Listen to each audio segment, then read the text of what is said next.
Piazza Cavana, nel cuore della città a pochi passi da Piazza Unità, oggi è a Trieste la destinazione del divertimento per eccellenza. Tra mercatini dell'usato, ristoranti e locali notturni, è una delle zone più animate dai turisti, che approdano numerosi con le navi da crociera, e dai triestini, che in anni recenti hanno riscoperto questo antico quartiere ricco di storia e di misteri.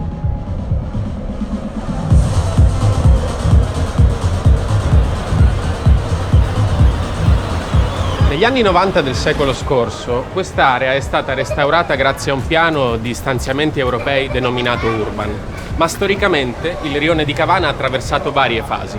A partire da metà Ottocento, prima della costruzione e consacrazione del borgo teresiano quale anima commerciale della città, molti facoltosi imprenditori triestini vi eressero qui i loro palazzi e fu anche sede di abitazioni nobiliari e di ambasciate.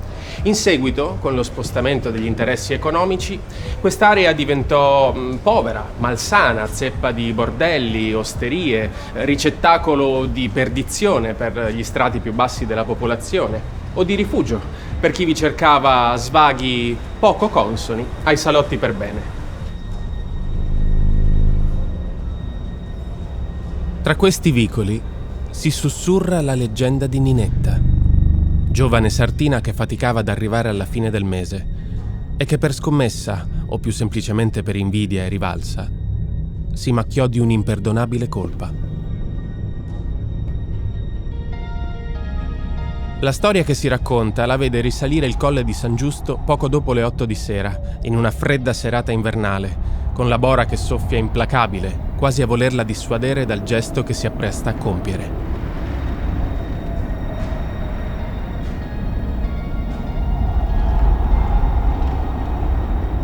Ninetta raggiunge la cappella mortuaria accanto al cimitero, sul cui catafalco giace la salma di una sua coetanea di origini nobili, qui deposta in attesa della veglia funebre. Tira fuori dalla tasca del grembiule il suo unico tesoro, le forbici che usa per lavorare, e con le mani tremanti per il freddo e la paura, taglia un lembo della ricca veste della ragazza morta.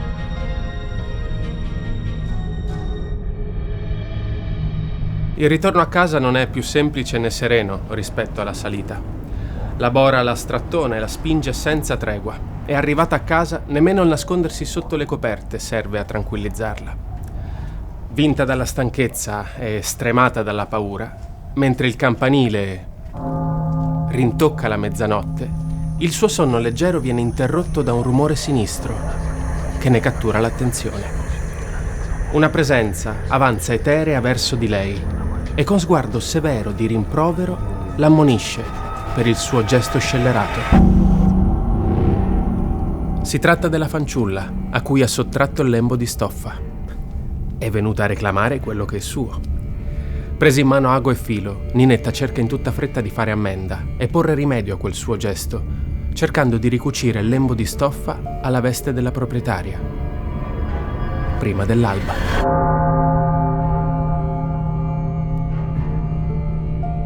La mattina seguente, quando la città è già sveglia da qualche ora, una cliente entra nella bottega della sartina per ritirare della biancheria e vi trova Ninetta, ancora in camicia da notte, seduta sul pavimento, con lo sguardo perso chissà dove e le mani impegnate in un movimento compulsivo.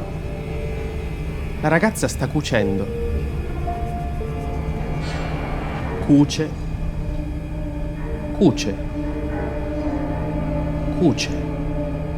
Sì, ma senza ago, senza filo e senza stoffa.